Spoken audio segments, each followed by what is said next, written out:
I collected my daughter-in-law's coat from the cleaners. The owner, an old friend, pulled me aside. Can you imagine looking at a picture of your own grandchildren, their sweet, innocent faces, only to see them circled in angry, menacing red? That's what happened to me, and in that chilling moment, my world, and theirs, was shattered forever. I knew, with a gut-wrenching certainty, that an unthinkable betrayal was unfolding, and I had to save them, fast. It all started on a sweltering evening. I was walking home from the market, fingers aching from the heavy basket, sweat clinging to my blouse. The old street, with its peeling paint, seemed to breathe the town's history. Then, Arthur's Dry Cleaning appeared on the corner, its faded wooden sign swaying in the breeze. I stopped, digging out the wrinkled yellow claim ticket Chloe, my daughter-in-law, had pressed into my hand that morning. "Mom, please pick up the wool coat from Arthur's," she'd said, her voice soft but rushed. "I have meetings all day."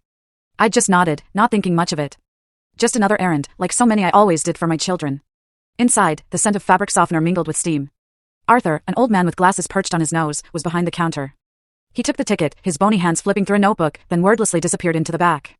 Usually, he'd send his young assistant, but today, he went himself, moving slowly, almost hesitantly, like he was trying to buy time. I waited, stroking the basket handle, my mind on dinner for my grandchildren, utterly unaware of the storm brewing. He returned with Chloe's coat, neatly wrapped in plastic, smelling fresh. But instead of handing it over, he stopped. He scanned the empty shop, making sure we were alone. I found it strange, and before I could ask, his rough, calloused hand gripped my arm, tight.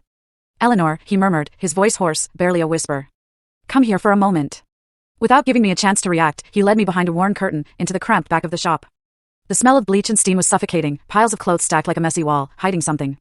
"You need to see this," he said, his voice trembling as he opened a rickety drawer beneath the counter. From it, he pulled out a small, clear plastic bag, just big enough to make my heart stop dead in my chest. Inside was a bank transfer receipt, stamped in red, with a figure so large I had to look at it several times to believe my eyes. Millions of dollars. Who keeps something like that in a coat pocket? And next to it, a photograph. The innocent faces of Sophia and Leo, my grandchildren, with circles drawn over them in a crude, angry red marker. Crooked, menacing circles, as if drawn in a fit of rage, or worse, with some dark, chilling intention. I felt the blood in my veins turn to ice, my hands instantly cold as stone. "Arthur, what is this?" I stammered, my voice breaking. He shook his head, his eyes wide with a fear so profound it seemed to mirror my own. "Eleanor, you have to get the children out of here immediately. Don't waste a second. You must be gone before sunrise." His voice was harsh, a desperate plea. I wanted to ask more, to demand an explanation, but he just pressed the bag into my hand, repeating, "I can't keep this here. It's too terrifying." I clutched the coat, my hands shaking so badly I nearly dropped it. I tacked the bag deep into and then watched the full story link is attached below.